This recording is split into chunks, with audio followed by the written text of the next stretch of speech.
Welcome to Bible Believers Fellowship and our study of the book of Daniel. As an introduction to our study of Daniel chapter 5, we are going to focus on the history of Babylon. Babylon before Daniel, Babylon at the time of Daniel, Babylon since Daniel, and Babylon in the future. This study is imperative for understanding Daniel, but also important for our study of the entire Bible, and especially Bible prophecy. We now join our study of the history of Babylon in progress. That is not a theology textbook. That's a history book. Amen. There's theology in there, but it is from Genesis to Revelation history. Some of it's already over with, some of it is yet to take place. But it's all history. That's what prophecy is history before it happens. Now, this picture is an artist's rendering of Babylon. And as you listen to what I'm about to read from Clarence Larkin's book of Daniel commentary, listen to this description of the city called Babylon. This is just amazing. The city was built in an exact square of 15 miles on a side or 60 miles around. It was surrounded by a brick wall 87 feet thick. That's 60-mile long building that's 87 feet thick. Now, I can see the engineer over here. He continues, which according to Herodotus was, get this, picture in your mind, 350 feet high. 350 feet high, 87 feet thick. Now you'd have no wonder at all why Babylon was so hard to ever defeat. Now listen to what he says. On the walls were 250 towers, all spread out, and the top of the wall was wide enough to permit 6 chariots to drive abreast.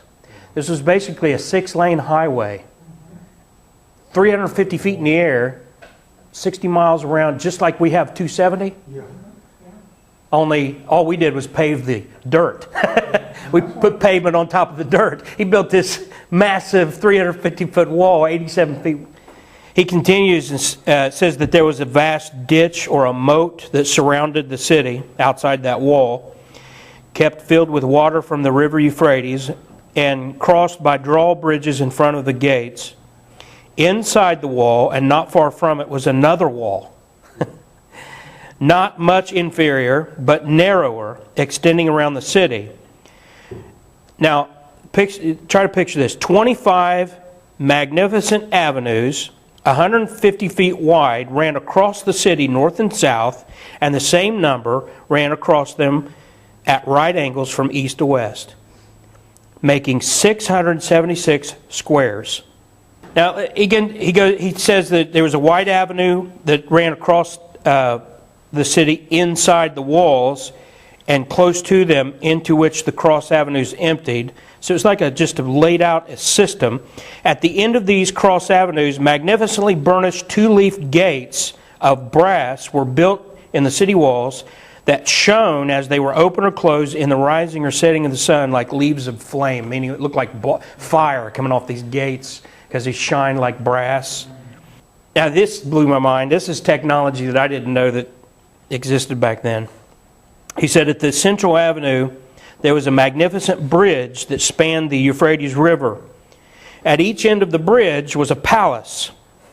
These palaces were connected by a subterranean passageway or tube underneath the river. So they would actually travel underneath the river, and while they were traveling, at different points, they had these sumptuous banquet rooms constructed entirely of brass. So that's the magnificence of Babylon, and this understanding of Babylon is an important backdrop to the entire Bible. We'll see from Genesis all the way to the end. Babylon, understanding what you're reading, when you're reading about Babylon. And the history of Babylon began shortly after the flood. And it'll end during the Great Tribulation, the return of Jesus Christ, when God judges the nations. And believe it or not, Babylon begins with Ham. Genesis 10, if you want to turn there, we're going to look at a few verses. Genesis 10:6 says, "And the sons of Ham, Cush, and Mizraim, and Phut, and Canaan." Now, Cush, we'll see, is the father of Nimrod. Now, in verses, did I get that right? 8 and 9, we see that Nimrod, you could call him the son of Cush, the son of Ham. And verses 8 and 9, "And Cush begat Nimrod, and he began to be a mighty one in the earth. He was a mighty hunter before the Lord. Wherefore it is said, even as Nimrod, the mighty hunter before the Lord." So there's Ham, Cush, and Nimrod. And then in verse 10 it says, "In the beginning of his kingdom," referring to Nimrod, "was Babel. And Erech and Akkad and Calneh," look at this, "in the land of Shinar." Now, when you read the Bible, you'll see references to Shinar, and if you don't get this, you won't realize you're reading about Babylon. So Babel is in the land of Shinar. Now let's have a little flashback here. You remember the first study we did in Daniel, it said in verse 1 that came Nebuchadnezzar, king of Babylon, unto Jerusalem and besieged it. And in verse 2 it describes the vessels of the house of God, which he, Nebuchadnezzar, carried into the land of Shinar. So there you have it. Babel is Babylon. It's in the land of Shinar. So every time you read your Bible and you see those words, they are interchangeable. Now, this Babel that we read about in Genesis 10 casts a long shadow. The Tower of Babel has a shadow cast through history that will take us right down to the end of the Great Tribulation period. On some of the money used by the European Union, they depict the Tower of Babel being rebuilt. And they portray the European Union as rebuilding Babel. The United Nations has done the same thing. That's basically a slap in God's face, because He stopped the building of the Tower of Babel, and they're basically saying, we're going to pick up where they left off. How do we get from the Tower of Babel to Nebuchadnezzar? Babel became known as Babylonia. So there's another term. It's kind of obvious, but you may not put the two together. Babel, Babylon, Babylonia, Shinar, all the same. And Babylonia fell under Assyrian control, but Assyria allowed the governor of Babylon to remain in control, and that was something that the ancient conquerors would do a lot. And Nebuchadnezzar actually did that with the Jews until finally he's fed up with Zedekiah, I think it is, and poked his eyes out and brought him back, and that was the end of that. But now, just as a footnote, Assyria was founded by Asher, who was one of Shem's descendants. So you have the Shemites in Assyria, and the Hamites under Nimrod in Babylon. The Shemites had taken control of Babylon.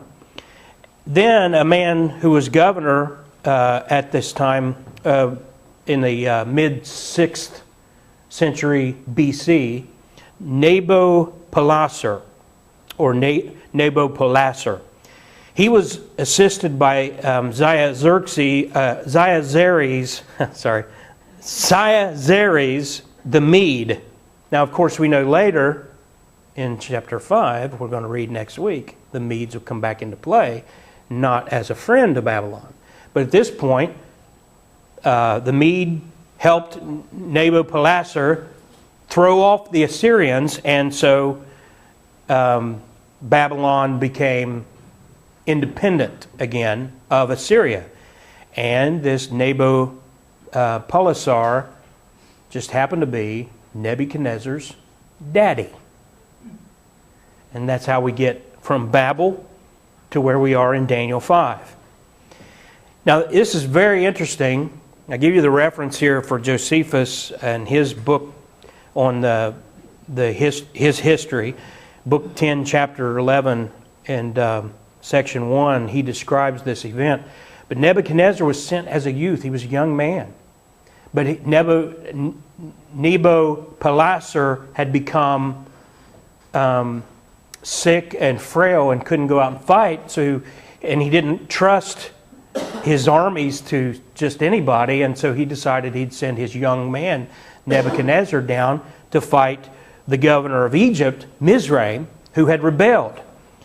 Well, while Nebuchadnezzar, we'll just call him Nebi for short, he was conquering Egypt, and his father died. So he rushed back to Babylon to assume the throne. So that's how all that happened. But here's something important that adds to your understanding of the situation we've been reading about in Daniel. The kingdom, when his dad died, could have been taken over by anybody. He was hundreds of miles away in Egypt fighting a war, and it took him a few weeks to take care of business and then rush back.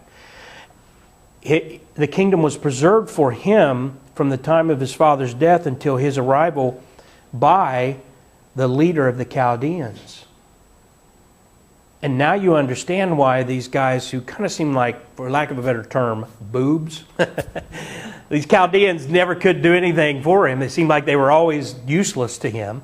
Yet he was pretty faithful to them. Although there were a couple times he was like, I'm done with you. What did he say? Chop them in pieces and turn their houses into dunghills. But the reason why, though, he was so seemingly faithful to these guys was because they had helped make sure that he took over the kingdom when his dad died.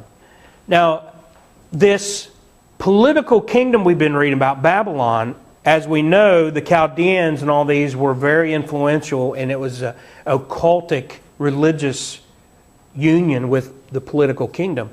But it kind of metamorphosized into just mystery Babylon.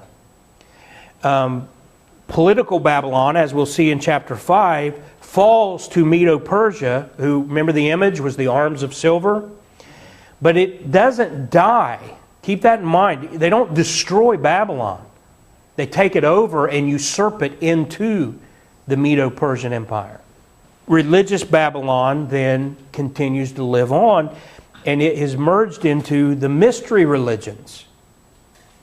So now if you want to know what has happened to Babylon, where is Babylon through history, you look for it in the mystery religions. And you identify the mystery religions in two ways. Number one is their practices, and number two is their locations. Or the location, I should say. Now, we can go back and see that Israel, it's kind of hard for us to understand how it is Israel continues to fall into apostasy. But you have to understand that Israel's ancient apostasy, as well as their modern apostasy, caught up in the Talmud and the Kabbalah and all these occultic aberrations to their true religion. Most Jews aren't true Jews. Most Jews aren't Torah Jews. Very small number of truly Orthodox Jews. And even they really are still Talmudic Jews. They still allow that tradition to blind them to the truth of God's Word. But you can trace it back to the infection of this mystery Babylon religion. In Ezekiel 23, you want to turn there, Ezekiel chapter 23, and we'll see that mystery Babylon infected Israel, and it explains what we've seen through the centuries with Israel and their apostasy. In Ezekiel chapter 23 and verse 17. Read verse 17 of Ezekiel 23 with me. And the Babylonians came to her into the bed of love, and they defiled her with their whoredom, and she was polluted with them, and her mind was alienated from them. So you notice that how the Babylonians infected, defiled, that reference to her is a reference to Israel. So we're going to identify Babylon in Israel, and then we'll see Babylon today by identifying, first of all, the practices, what we could call mystery Babylon fundamentals. Mike is teaching on Tuesdays the fundamentals downtown, and he's going to have his book. He's already got it out, but he's going to be revising, editing, expanding, all that. That's the fundamentals of Christianity. But most religions have fundamentals, and Mystery Babylon is no different. And the first one we're going to look at is Mystery Babylon established those Chaldeans, They were a father priest class. And any human priesthood other than the Aaronic priesthood is Mystery Babylon. Now, there was a Melchizedek priesthood before Aaron's priesthood. There'll be a priesthood in the millennium.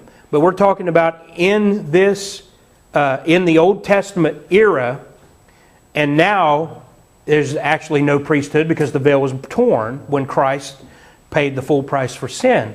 But any attempt to have a priesthood would have to be of the line of Aaron, or it's not legitimate. This is really the origination of Roman Catholicism. People say Roman Catholicism isn't in the Bible. Well, yes, it is. But it's just not it's the false religion in the Bible. And here is the first type of a Roman Catholic priest, or you could say any of the other priesthoods that exist. The Mormons have a priesthood, by the way. Then the Orthodox Church has their priesthood, and the Buddhists have their priesthood. Judges 18, chapter 18 and verse 19. There? Okay, read just verse 19 with me. And they said unto him, Hold thy peace, lay thine hand upon thy mouth, and go with us, and be to us a father and a priest. Is it better for thee to be a priest unto the house of one man, or that thou be a priest unto a tribe and a family in Israel? Here's this guy, he's actually a priest in a home of a family, and the tribe of, I believe it's Dan. And the tribe of Dan, leaders of the tribe of Dan see him there and they say, Come on, you're coming with us. You'll be a father and a priest to us. So there you have a priest being called father for the first time. Now, referring to a priest as father is Babylonian blasphemy. It doesn't matter, what religion you want to talk about. Referring to a priest as father, you have one spiritual father. And that's why Jesus in Matthew 23:9 said, And call no man your father upon the earth, for one is your Father which is in heaven. And of course he's speaking in spiritual terms. He's not saying you can't talk about your biological dad and call him father, but in the spirit, you have one father. And Paul refers to being as a father to Timothy, and people try to claim that legitimizes this practice, but Paul is speaking of how he actually took Timothy under his wing and fathered him because Timothy's father wasn't a believer. He's not talking about spiritually his father. The identifying thing about this is that there's a term in the Bible called Nicolaitanism, or the Nicolaitans. Nico means conquer, and laity means the people. Conquer the people. And it says in Revelation 2:15 that God hates it. So hast thou also them that hold the doctrine of the Nicolaitans, which thing I hate. And let me tell you, by the way, God hates things. Do you know that? Amen. There's this false God out there being preached that doesn't hate anything. My God hates things. He hates wickedness. He hates sin. He hates priest classes. Conquering the laity. So you have this father priest class, which identifies the Mystery Babylon religion. And you also have this thing called groves and images. Idols you find in groves is a mark of Babylon, and God orders them destroyed. Exodus 23:17, He commanded, But ye shall destroy their altars, break their images, and cut down their groves. Amen. But instead of destroying them, Israel built their own and imitated Babylon. 2 Chronicles 24:18, And they left the house of the Lord God of their fathers and served groves and idols. And wrath came upon them, upon Judah and Jerusalem, for this their trespass. And that leads us to the third fundamental, the Queen of Heaven. The worship of an image of the Queen of Heaven is the mark of Mystery Babylon. That started with Semiramis and Nimrod, and was carried through the Mystery Babylon religions and spread throughout, and including in Israel. And Jeremiah 44:25, Thus saith the Lord of hosts, the God of Israel, saying, Ye and your wives have both spoken with your mouths, and fulfilled with your hand, saying, We will surely perform our vows that we have vowed, to burn incense to the Queen of heaven, and to pour out drink offerings unto her. Ye will surely accomplish your vows, and surely perform your vows. You go to any Roman Catholic church, you will find the Queen of Heaven, and you will see a priest that they call Father burning incense to her and worshiping her and offering drink offerings to her. They even take the Mass, and I've seen, I don't know that every church does this, but I've seen the church down Southern Ohio, they take and they lift it up before Mary before they offer it to everybody, and they called the Queen of Heaven by the Roman Catholic Church, and she's worshipped the same way that they worship the Queen of Heaven in Babylon mystery religion. I have a video for anybody who wants to borrow it, or you can watch it online for free. It's called Messages from Heaven. It's about 90 minutes, and it shows Mary worship is taking the world by storm. It's even involving those who are involved into the UFO thing. They think she's an alien. Then you have Fatima, Our Lady of Fatima. That's in an Islamic country. And Muslims are taking part in Mary worship now. And so you have and then Buddhists and Hindus just add her to their gods, their pantheon of gods. So in the New Age movement, they're all into this New Age. And you see liberals there on the video, they show liberal Protestants who are taking part in Mary worship.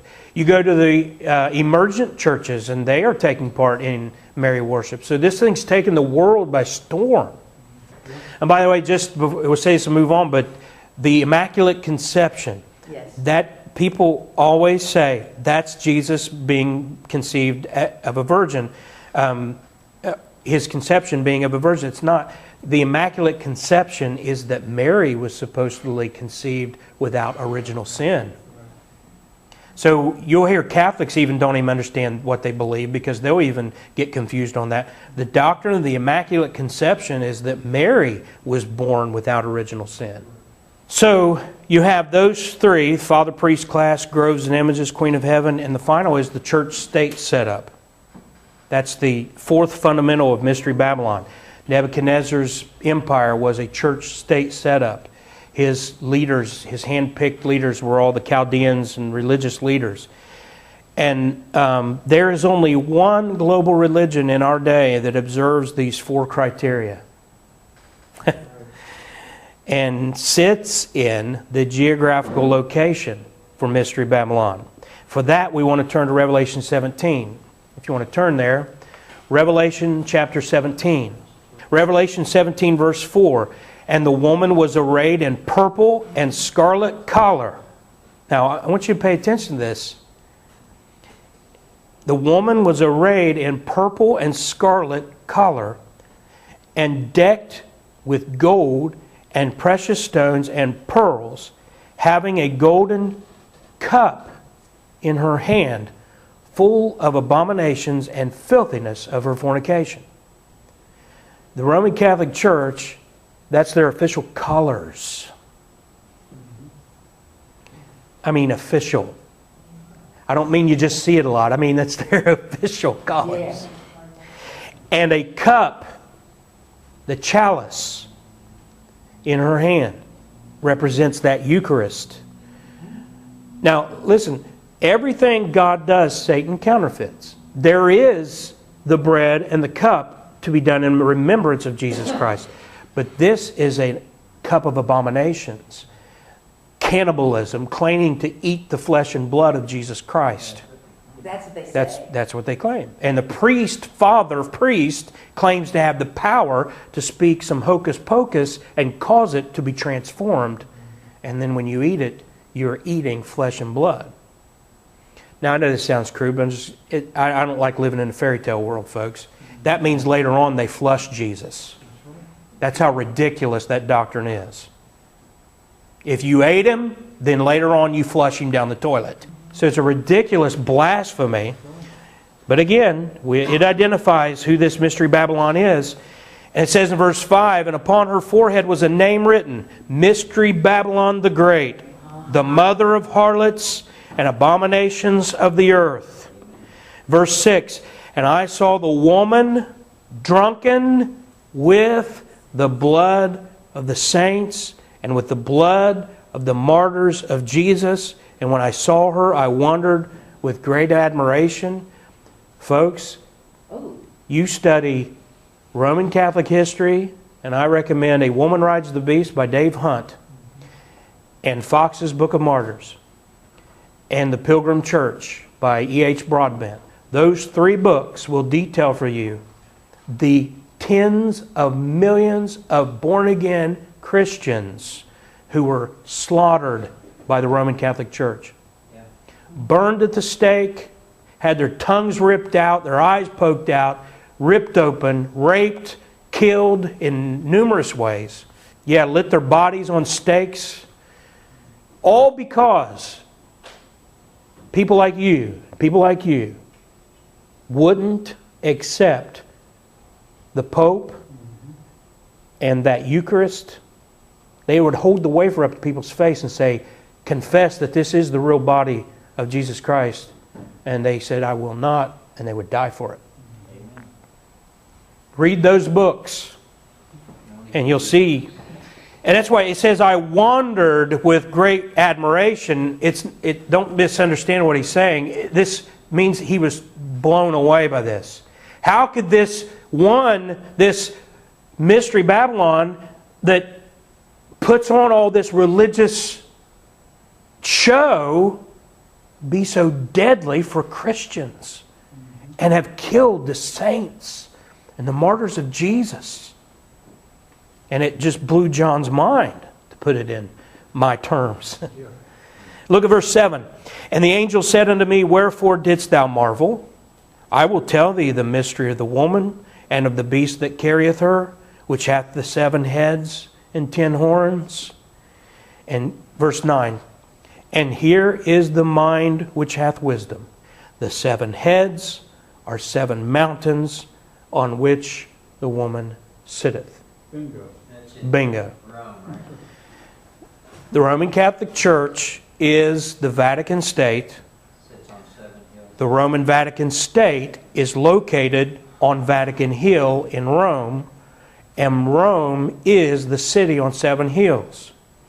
Now, like so many things in prophecy, it's set up but not complete.